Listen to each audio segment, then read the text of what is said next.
അപ്പോൾ നമുക്ക് പത്രത്തിലേക്ക് കടക്കാം. രാവിലെ പത്രമായിട്ട് നമ്മുടെ നീരജ് ഇവിടെ വന്നിപ്പോൾ. നീരജിൻ്റെ പിറന്നാളായിരുന്നു ഇന്നലത്തെ ദിവസം, പറയാൻ മറന്നുപോയി. ഒരു belated happy birthday Neeraj. Hi. അപ്പോൾ നമ്മൾ പത്രത്തിലേക്ക് എത്തിക്കഴിഞ്ഞാൽ നമസ്കാരം. അപ്പോൾ മനോരമ, മാതൃഭൂമി, സുപ്രഭാതം, ദ ഹിന്ദു. നമുക്ക് ഇന്ന് സുപ്രഭാതത്തിൽ തുടങ്ങാം. സുപ്രഭാതത്തിൽ ഒരു രാഷ്ട്രീയ വിമർശനമുണ്ട് എഡിറ്റോറിയലിൽ. നമ്മൾ അതിൽ നിന്നാണ് തുടങ്ങാൻ പോകുന്നത്. നമ്മുടെ കണിച്ചുകുളങ്ങര മഹാന്റെ ഒരു സ്റ്റേറ്റ്മെൻ്റാണ്. ഫ്രം കണിച്ചുകുളങ്ങര ടു നാഗ്പൂർ എന്നാണ്, അല്ലേ? അതെ. അതായത് വെള്ളാപ്പള്ളി നടേശൻ നാരായണീയരെ നാഗ്പൂരിലേക്ക് ആട്ടിത്തെളിക്കുകയാണ് എന്നുള്ളതാണ് വളരെ പ്രധാനപ്പെട്ട ഒരു വിമർശനമായി പറയുന്നത്. പക്ഷേ ഈ മുഖപ്രസംഗം അവസാനിക്കുന്നത് വെള്ളാപ്പള്ളി നടേശനെ അവഗണിച്ചുകൊണ്ടാണ്.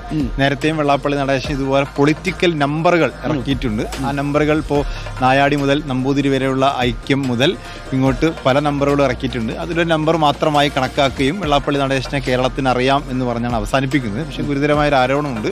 ഈ ഒരു പ്രസ്താവന ആലോചിച്ചുറപ്പിച്ച് ഒരു ശ്രീനാരായണീയ സമൂഹത്തെ വഴിതെറ്റിക്കാനാണ് എന്ന രീതിയിലുള്ള സമയം. 29 വർഷമായി ശ്രീനാരായണീയ പ്രസ്ഥാനത്തിൻ്റെ തലപ്പത്ത് 96 അല്ലേ? 29 1996 SNDPയുടെ തലപ്പത്തേക്ക് വെള്ളാപ്പള്ളി നടേശൻ വരുന്നത്. ഇന്നിപ്പോൾ നോക്കൂ, കുമാരനാശാൻ ഇരുന്നതിനേക്കാൾ, ശ്രീനാരായണ ഗുരു ഇരുന്നതിനേക്കാൾ, ഈ സമൂഹം ഡോക്ടർ പൾപ്പു ഇരുന്നതിനേക്കാൾ ഏറ്റവും കൂടുതൽ കാലം SNDP പ്രസ്ഥാനത്തിൻ്റെ അമരത്തിരുന്ന ഒരു നേതാവാണ്. കാലം ചരിത്രമൊക്കെ ഈ മനുഷ്യരെ എങ്ങനെ രേഖപ്പെടുത്തും എന്നുള്ളത്. 58 വയസ്സായല്ലോ. ഒരു രാഷ്ട്രീയ പക്വത എന്നതിനൊക്കപ്പുറത്ത് പ്രായത്തിൻ്റെ ഒരു പക്വത കൂടി അദ്ദേഹം ഉണ്ടാകും. മാറുന്ന രാഷ്ട്രീയ സമവാക്യങ്ങൾക്കനുസരിച്ച് BJPയുടെ കയ്യിലേക്ക് ഈഴവ പ്രസ്ഥാനത്തെ എടുത്തു കൊടുക്കാനാണെങ്കിൽ അതൊക്കെ നേരിട്ട് പറഞ്ഞാൽ പോരെ വെള്ളാപ്പള്ളി നടേശൻ. എന്തിനാണ് ഇങ്ങനെ മലപ്പുറത്തെ അധിക്ഷേപിച്ചുകൊണ്ട് നിങ്ങൾ മലപ്പുറത്തെ ചാരി നിങ്ങളുടെ രാഷ്ട്രീയം കളിക്കുന്നത് എന്തിനാന്ന് മാത്രമേ നമുക്ക് ചോദിക്കാനുള്ളൂ. മാത്രമല്ല, ഈ ശ്രീനാരായണീയർ എന്നൊക്കെ പറയുമ്പോൾ ജ്ഞാനപ്പാന എഴുതിയ, അതല്ലെങ്കിൽ നാരായണീയം എഴുതിയ മനുഷ്യരൊക്കെ ജനിച്ച മണ്ണാണ് ഈ മലപ്പുറം എന്നുള്ളത്. മേൽപ്പത്തൂരാണെങ്കിലും ശരി, പൂന്താനമാണെങ്കിലും ശരി, ഇനി എഴുത്തച്ഛനാണെങ്കിലും ശരി, ജനിച്ച് ജീവിച്ച് അവരുടെ എഴുത്തും അടയാളവും രേഖപ്പെടുത്തിയ ഒരു നാടിനെയാണ് നിങ്ങൾ വിഷലിപ്തമാക്കാൻ ശ്രമിച്ചത്. അതുകൊണ്ട് ഈ കാലം നിങ്ങളോട് പൊറുക്കില്ല എന്ന് മാത്രമേ നമുക്ക് പറയാനുള്ളൂ. എന്തായാലും ആ പത്രത്തിൻ്റെ, സുപ്രഭാതം പത്രത്തിൻ്റെ എഡിറ്റോറിയൽ എന്ന് പറയുന്നത് ഫ്രം കണിച്ചുകുളങ്ങര ടു നാഗ്പൂർ എന്ന തലക്കെട്ടിലാണ് പത്രം ആ വാർത്ത കൈകാര്യം ചെയ്തിരിക്കുന്നത്. മുഖപ്രസംഗം എഴുതിയിരിക്കുന്നത് രൂക്ഷമായ വിമർശനം തന്നെയാണ് എന്നുള്ളത്. മലപ്പുറം ജില്ല വേറെ ഒരു സംസ്ഥാനമാണെന്നും അവിടെ ഭൂരിപക്ഷ സമുദായക്കാർ ശ്വാസം മുട്ടിയാണ് ജീവിക്കുന്നതെന്നുമാണ് വെള്ളാപ്പള്ളിയുടെ പുതിയ തീസിസ്. പലപ്പോഴും ഒക്കെ മലപ്പുറത്തൂടെ വരണം, അവിടെയുള്ള മനുഷ്യരുടെ ഇടയിലൂടെ ജീവിക്കണം, പെരുന്നാൾ കാലത്തൊന്ന് വരണം, അതല്ലാത്ത കാലത്തൊന്ന് വരണം, അല്ലേ സിനോജെ? അതെ. മലപ്പുറത്തിന് എന്തെങ്കിലും കുഴപ്പമുണ്ടോ? ഒരു കുഴപ്പമില്ല. മലപ്പുറത്തിന് കുഴപ്പം തോന്നുന്നവർക്കാണ് എന്തോ കുഴപ്പം എന്നുള്ളത്. ഒന്ന് ആലോചിക്കുക, മൈക്രോ ഫിനാൻസിങ്ങിന്റെ തട്ടിപ്പുമായിട്ട് ബന്ധപ്പെട്ട് പ്രതിപട്ടികയിലുള്ള ആളായിരുന്നു, അല്ലേ? മാത്രം അതുമായി ബന്ധപ്പെട്ട ഒരു അന്വേഷണവും വെള്ളാപ്പള്ളിയിലേക്ക് ചെന്നെത്താത്തതിന്റെ കാരണം എന്താണെന്ന് അറിയാമല്ലോ. അതെ, ഒരു സിനിമ എടുത്തതിന്റെ പേരിൽ ഇവിടെ ED റെയ്ഡ് നേടുന്ന മനുഷ്യരുണ്ട് എന്നുള്ളത് നമ്മൾ ആലോചിക്കണം. ആ EDയോ ഈ പറയുന്ന ഇൻകം ടാക്സോ ഒന്നും ആ അർത്ഥത്തിൽ ആദ്യം ഒരു കാലത്ത് ഇറങ്ങിയതിന് ശേഷം പെട്ടെന്ന് BDJS വരുന്നു, അതിന്റെ തലപ്പത്ത് വരുന്നു, അല്ലേ? അങ്ങനെ പാർട്ടിയിലേക്ക് ലയിക്കുന്നതാണ് നമ്മൾ കാണുന്നത്. അപ്പോൾ ചില മനുഷ്യരുടെ സ്വാർത്ഥ ലാഭങ്ങൾക്ക് വേണ്ടി നമ്മുടെ ഈ സമൂഹത്തെ ഒറ്റുകൊടുക്കരുതെന്ന് മാത്രമേ നമുക്ക് പറയാനുള്ളൂ. ബാക്കി വർത്തങ്ങളിൽ എത്തിയാൽ, നേരത്തെ കോഴിക്കോട്ട് ഒരാള് മാൻഹോളിൽ വീണ് മരിച്ചിരുന്നു. അപ്പോൾ നൗഷാദ് അന്നും ഇതിന് സമാനമായ പ്രതികരണമായിരുന്നു അദ്ദേഹത്തിന്റെ ഭാഗത്തുണ്ടായിരുന്നത്. 2 നൗഷാദുമാരുണ്ട് കേരളത്തിന്റെ സാമൂഹ്യ ചരിത്രത്തിൽ. എന്ന് പണ്ട് ജോയ് തോമസ് എഴുതിയതാണെന്ന് തോന്നുന്നു, ജോയ് മാത്യു എഴുതിയതാണ്. ഒന്ന്, എറണാകുളത്ത് ബ്രോഡ്വേയിൽ സ്വന്തം കടയിലുള്ള തുണി മുഴുവൻ ഈ പ്രളയകാലത്ത് എടുത്തു കൊടുത്ത ഒരു മനുഷ്യൻ്റെ പേര് നൗഷാദ് എന്നാണ്. മാൻഹോളിൽ വീണ മനുഷ്യൻ്റെ പേര് നൗഷാദ് എന്നാണ്. ആ മനുഷ്യന്മാർക്ക്, മറ്റേ മനുഷ്യൻ കൊച്ചിയിലുള്ള മനുഷ്യനാണ്. അപ്പോൾ അങ്ങനെയുള്ള മനുഷ്യരൊക്കെ ജീവിച്ചിരിക്കുന്ന നാടാണ് എന്ന് മാത്രമേ പറയാനുള്ളൂ. ഈ മാൻഹോളിൽ ഇറങ്ങിയ മനുഷ്യനെ അധിക്ഷേപിച്ചയാളാണ് ഈ ചങ്ങാതി. മാൻഹോളിൽ നിന്ന് ഇനിയും കയറാത്തൊരു മനുഷ്യൻ്റെ പേരാണ് വെള്ളാപ്പള്ളി എന്ന് ഒരിക്കൽ കൂടി ഓർമ്മിപ്പിക്കുന്നു. മാൻഹോളിൽ വീണ് മരിച്ചുപോയ മനുഷ്യൻ സമൂഹത്തിനിടയിൽ ജീവിക്കുന്നുണ്ട്, നല്ല സുഗന്ധം പരത്തി. ആ മനുഷ്യൻ്റെ പേര് നൗഷാദ് എന്നാണ്. മാൻഹോളിൽ നിന്ന്, സാംസ്കാരിക ജീർണതയുടെ മാൻഹോളിൽ നിന്ന് ഇനിയും കയറാത്തൊരു മനുഷ്യനുണ്ട്, ആ മനുഷ്യൻ്റെ പേരാണ് വെള്ളാപ്പള്ളി. അങ്ങനെ തന്നെ പറയണം, അതുകൊണ്ട് പറഞ്ഞതാ രാവിലെ. അപ്പോൾ നമുക്ക് തുടങ്ങാം, അല്ലേ? നമുക്ക് മനോരമ പത്രത്തിൽ നിന്ന് തുടങ്ങിയാൽ പ്രധാനപ്പെട്ട നീരജ് രാവിലെ നമ്മൾ ചായയൊക്കെ ആയിട്ട് എത്തിയിട്ടുണ്ട്. കോഴിക്കോട് ഇന്നലെ നടന്നൊരു പ്രധാനപ്പെട്ട പ്രഖ്യാപന റാലിയുടെ ഒരു വാർത്തയുണ്ട്. കാരണം അത് കേരള രാഷ്ട്രീയത്തിൽ മറ്റൊരു വഴിത്തിരിവാകുമോ എന്ന് അറിയേണ്ട സംഭവമാണ്.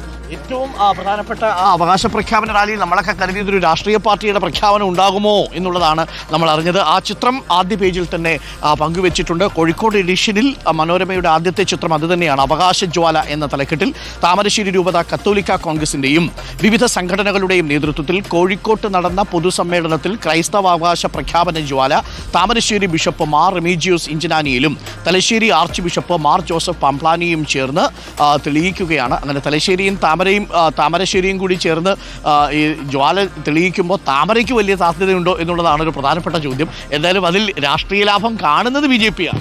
സ്വാഭാവികമായിട്ടും കേരളത്തിലെ ഇടത് വലത് മുന്നണികളോട് നിരാശ തോന്നുമ്പോഴാണ് പുതിയ രാഷ്ട്രീയ പാർട്ടി എന്ന ആശയം വരേണ്ടത്. കത്തോലിക്ക സഭ ഇതുവരെ കേരള കോൺഗ്രസുമായിട്ടാണ് കൂടുതൽ ചേർന്നത്.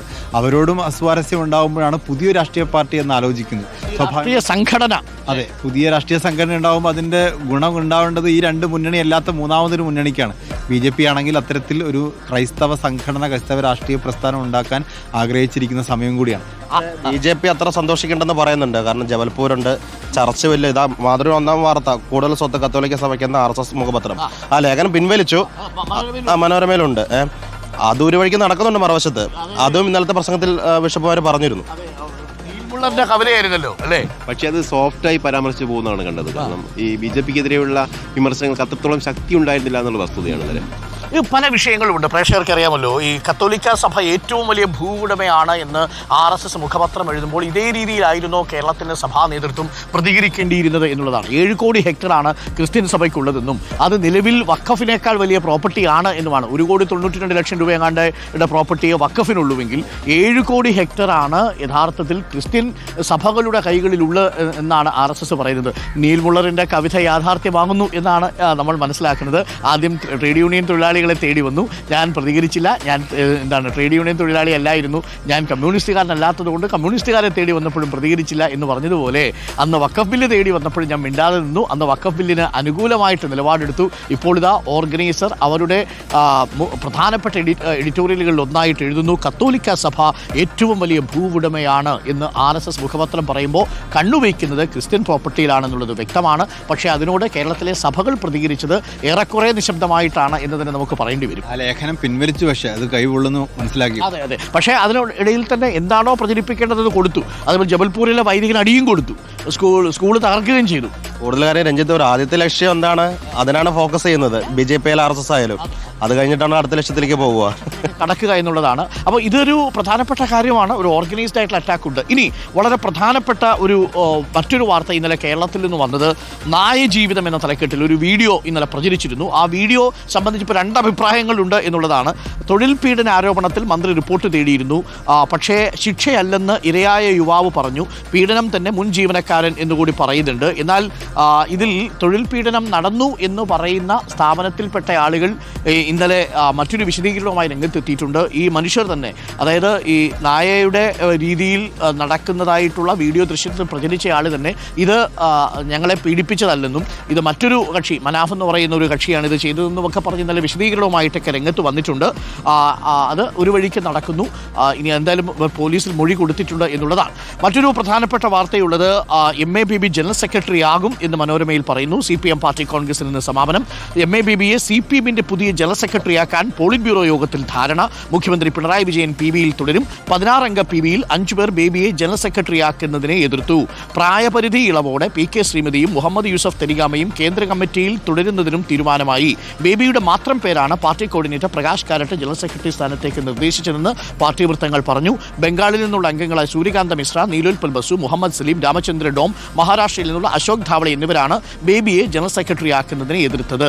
സൂര്യകാന്ത മിശ്രയും ധാവളയും മാത്രമേ മറ്റൊരു പേര് നിർദ്ദേശിച്ചിട്ടുള്ളൂ എന്നുള്ളതാണ് പ്രധാനപ്പെട്ട കാര്യം. എന്തായാലും അക്കാര്യത്തിൽ അല്ല, മറ്റൊരു വളരെ പ്രധാനപ്പെട്ട വാർത്തയുള്ളത്, വഖഫ് നിയമ ഭേദഗതി ബില്ല് നിയമമായി കേട്ടോ.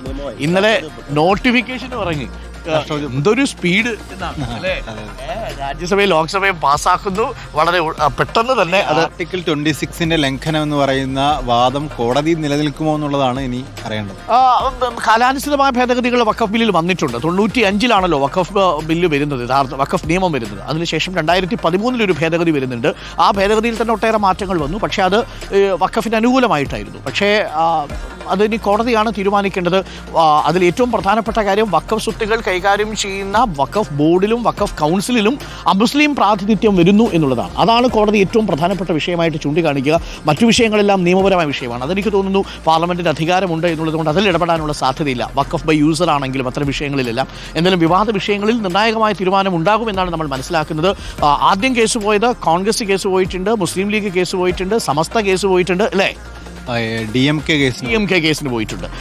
മുനമ്പത്തെ വിഷയത്തിൽ വഖഫ് നിയമ ഭേദഗതിക്ക് മുൻകാല പ്രാബല്യമില്ല എന്നുള്ളതാണ്. നോക്കൂ, ഞാൻ ചർച്ചയിൽ പറഞ്ഞ ഏറ്റവും പ്രധാനപ്പെട്ട ഒരു കാര്യം, മുനമ്പത്തിൻ്റെ ഒറ്റമൂലിയല്ല വഖഫ് എന്നുള്ളത്. ഇതിപ്പോൾ തെളിയാൻ പോവാ. വഖഫ് നിയമ ഭേദഗതിക്ക് മുൻകാല പ്രാബല്യമില്ല എന്ന് മാതൃഭൂമി പത്രവും പറയുന്നുണ്ട്. അത് പ്രത്യേകിച്ച് ശ്രദ്ധിച്ചു കേൾക്കേണ്ട ഒന്നാണ്. വഖഫ് നിയമത്തിലെ ഭേദഗതിക്ക് മുൻകാല പ്രാബല്യമില്ലാത്തത് മുനമ്പം നിവാസികൾ നേരിടുന്ന പ്രശ്നങ്ങൾ പരിഹരിക്കുന്നതിന് തടസ്സമാകുമോ എന്ന് നിയമവിദഗ്ധരുടെ ആശങ്ക. ഏതെങ്കിലും ഭൂമി വഖഫ് ഭൂമിയായി പ്രഖ്യാപിക്കാൻ വഖഫ് ബോർഡിന് അധികാരം നൽകുന്ന വകുപ്പ് 40 ഭേദഗതിയിലൂടെ ഒഴിവാക്കിയതാണ് പ്രധാന മാറ്റം. ഈ ഭേദഗതിക്ക് മുൻകാല പ്രാബല്യമില്ലെന്ന് വ്യക്തമാക്കിയിട്ടുള്ളതിനാൽ മുനമ്പം നിവാസികളുടെ പ്രശ്നം പരിഹരിക്കാൻ ഭേദഗതി പര്യാപ്തമല്ലെന്നാണ് ചൂണ്ടിക്കാട്ടുന്നത്. അതാണ് ഏറ്റവും പ്രധാനപ്പെട്ട പ്രശ്നം. അപ്പോൾ 404 ഏക്കറിൻ്റെ കാര്യത്തിൽ മുനമ്പം കൊണ്ട് പ്രശ്നത്തിന് പരിഹാരമായി എന്ന് ധരിച്ചിരിക്കേണ്ട എന്നുള്ളതാണ് നമ്മൾ മനസ്സിലാക്കുന്നത്. മുൻപ് ഒരു പരിഹാരമാണോ അല്ലെങ്കിൽ പ്രതികാരം മാത്രമാണോ എന്നുള്ളതാണ്. അതെ അതെ അതെ. BJP നേതാക്കളോട് ചോദിക്കുമ്പോൾ അവർ പറഞ്ഞത് ബില്ലല്ലേ പാസ്സായിട്ടുള്ളൂ, ഇനി ചട്ടങ്ങൾ വരും, ആ ചട്ടങ്ങളകത്ത് ഇതിനകത്തുള്ള വകുപ്പുകളൊക്കെ ഉണ്ടാവും. മുൻകാല പ്രാബല്യം ഇല്ലാതെ ഇനി ചട്ടം വരാൻ സാധ്യതയില്ല. കാര്യം അതിൽ വളരെ വ്യക്തമായി പറയുന്നത് പ്രോസ്പെക്റ്റീവായിട്ടായിരിക്കും വരിക. റിട്രോസ്പെക്റ്റീവായിട്ട് വരുമെങ്കിൽ മാത്രമാണ് ഉണ്ടായത്. പക്ഷേ റിട്രോസ്പെക്റ്റീവായിട്ട് വന്നാലുള്ള കുഴപ്പമെന്ന് വെച്ച് കഴിഞ്ഞാൽ അത് മുനമ്പത്തിന് മാത്രമല്ല, പ്രഖ്യാപിച്ചിരിക്കുന്ന വഖഫ് ഭൂമിയിൽ പലതും തിരിച്ചെടുക്കേണ്ടി വരും. അത് വലിയ സാമൂഹികമായിട്ടുള്ള വലിയ കലാപത്തിലേക്ക് നയിക്കും. അതുകൊണ്ടാണ് അതിന് റിട്രോസ്പെക്റ്റീവ് എഫക്റ്റ് കൊടുക്കാത്തത്. പ്രോസ്പെക്റ്റീവ് ആണ് എന്നുണ്ടെങ്കിൽ ഇതിന് മുൻപ് നടന്ന വഖഫിൻ്റെ സ്വത്തായിട്ട് ഇരിക്കേണ്ട സാഹചര്യം ഉണ്ടാവും. അതുകൊണ്ട് മുനമ്പത്തെ പ്രശ്നം പരിഹരിക്കാൻ വേണ്ടിയാണ് വഖഫ് ബില്ല് കൊണ്ടുവന്നത് എന്നുള്ള ആരോപണം പൊളിഞ്ഞ് പാളീസാവും എന്നുള്ള കാര്യത്തിൽ യാതൊരു സംശയവും. കേന്ദ്രമന്ത്രി തന്നെ പാർലമെന്റിലും രാജ്യസഭയിലൊക്കെ പറഞ്ഞിട്ടുണ്ടല്ലോ, മുൻപാണ് പ്രധാന വിഷയം എടുത്തത്. പൊളിറ്റിക്സ് അല്ലേ സിനോജ്? മുനമ്പം മനുഷ്യർക്കൊരു പരിഹാരമാകും എന്ന് പറഞ്ഞത് അതാണ് ഞാൻ പറഞ്ഞത്. അടിസ്ഥാനമായി ലീഗൽ പ്രശ്നം അവിടെ കിടക്കുക. ഇബ്രാഹിം സേഠിൻ്റെ ഭൂമിയാണ്, അതാണ് ഫറൂഖ് കോളേജിന് കൊടുത്തത്. ഫറൂഖ് കോളേജിന് കൊടുത്തതിന് ശേഷം ആ പ്രോപ്പർട്ടി പിന്നീട് മറ്റുള്ളവർ എഴുതി വാങ്ങുകയായിരുന്നു. അപ്പം അതിൽ തന്നെ അത് വഖഫ് അല്ല എന്ന് സ്ഥാപിച്ചെടുത്താൽ വളരെ എളുപ്പമാണ്. അതൊരു വഖഫിൻ്റെ ഭൂമിയല്ല എന്ന് സ്ഥാപിച്ചെടുക്കുക. അതിന് നിയമപോരാട്ടം തന്നെയാണ് വേണ്ടത്. കോടതിയിലെ കേസ് തീർപ്പാകുമ്പോൾ മാത്രമേ വഖഫിൻ്റെ പ്രശ്നത്തിന് പരിഹാരമാകൂ. വഖഫ് ബില്ല് കൊണ്ട് മുനമ്പത്തെ പ്രശ്നത്തിലേക്ക് പോകാനുള്ള സാധ്യതയില്ല എന്നാണ് മനസ്സിലാക്കുന്നത്. അപ്പോൾ ഇതൊക്കെയാണ് ഇന്നത്തെ പ്രധാനപ്പെട്ട വാർത്തകളായി നിൽക്കുന്നത്. എനിക്ക്